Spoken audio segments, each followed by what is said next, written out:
Hi everyone and welcome to another sewing tutorial. In today's video, we'll be making this bubble skirt, also known as a balloon skirt. If this is what you like to see, why not keep watching and let's get started. My fabric for this tutorial is an African print. You can use crepe, mikado or any other fabric of choice, and it is 2 yards. Now depending on the length and how full you want your skirt, you might need more or less than 2 yards. I also have this plain fabric which is served as the lining and it is less than a yard. The first thing we need to do is determine the skirt length, and I want mine to be 21 with a band of 2 inches. So I will take out the band height from my skirt length and what I have left is 19. Now to that 19 inches, I will add extra 4 inches as turn-in allowance and another 1 inch as sewing allowance. Half inch will be joined to the band and the other half inch will be joined to the lining, making the total length 24 inches. And for the width of the skirt, what you need to do is multiply your hip circumference by 2, 2.5 or even 3 inches, depends on how much volume you want to achieve. Now my hip circumference is 40 and I'll multiply that by 2.4, which gives me 96. I'm supposed to multiply by 2.5, but I'm working with the fabric I have. At this point, I have cut out the calculated length and the width. If your fabric is not wide enough to get the width you calculated, go ahead and join it. My fabric is on a fold of 2, so I have 48 inches here, which is half of 96. Now that we've established the length and the width, let's talk about the lining. At the hem, you will fold in the extra inches you added as turn-in allowance and also include the half inch sewing allowance. Here, I'm supposed to fold in 4.5 and not 4 inches. After folding, place your tape from half inch before the end of the fold and measure upward. Whatever you get there is the length of your lining. The lining piece will be cut out in form of an A-line skirt. I already folded a part of it into 2, which is for the front. The length is the measurement you got earlier plus half inch joining allowance. At the top of your fold, go ahead and mark quarter of your waist circumference plus extra half inch sewing allowance. Mine is 7.5 plus half, that's 8 inches. At the hem, mark quarter of your hip circumference and add between 3 to 5 inches as ease allowance. I will add extra 3.5 inches to mine plus half inch sewing allowance, making 4 inches in total.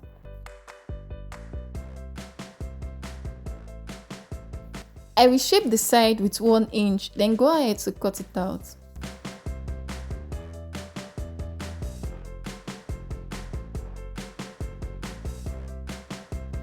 You should have something like this after cutting. The difference between the front and the back piece is the zipper allowance. I will add 1 inch as mine.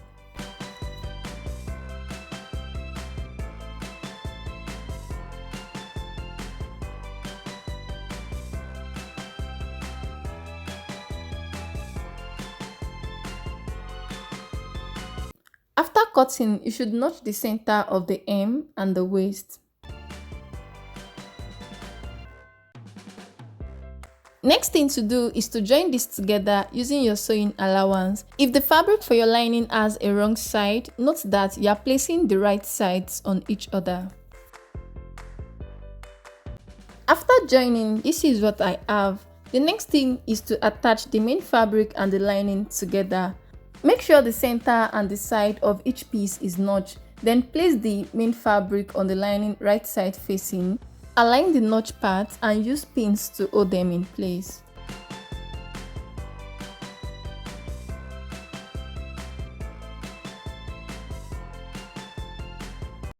The excess fabric between each notch will be pleated to the width of the lining. You can decide to make the pleats and pin it down as you are seeing right now, or you pleat as you stitch. Either ways, just make sure you stitch with half an inch. After making the pleats, this is what the hem of my skirt looks like. Now I return the lining over. Remember, the lining piece is shorter than the main fabric. All you need to do is pull so they are equal. Then you align the notch part like we did the hem and pin it together. Afterwards, you turn it to the right side. The excess fabric will also be pleated on the lining piece like you did the hem. But I won't make pleats with the excess fabric, I'll make gathers instead. If you also want to use gathers, go ahead and make a loose stitch all the way to the end.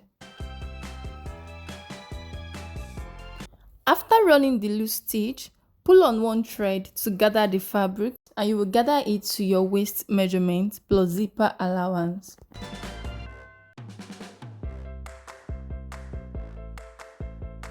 Once you are through with the gathers, go ahead and arrange it on the lining piece. Align the notch parts, use pins to hold them in place and stitch together.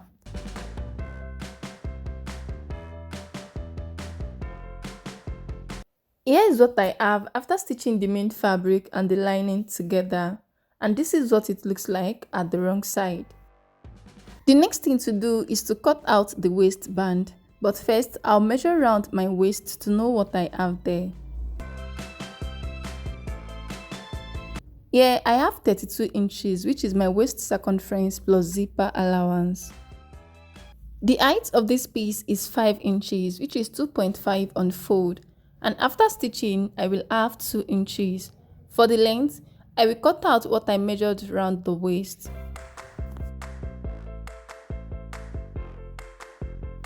I will attach the band to the waist, then pin it together.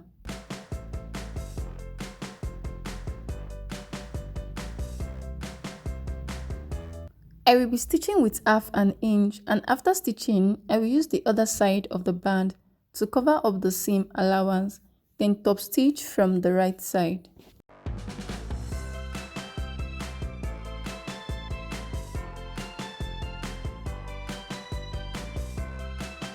After stitching the band and top stitching, this is what I have. The next thing to do is to fix the zipper. From the band, mark where you want your zipper to stop. Then close the remaining allowance all the way down. After fixing the zipper, the skirt is ready. And this is what it looks like at the wrong side. So guys, this is all for the making of a bubble skirt.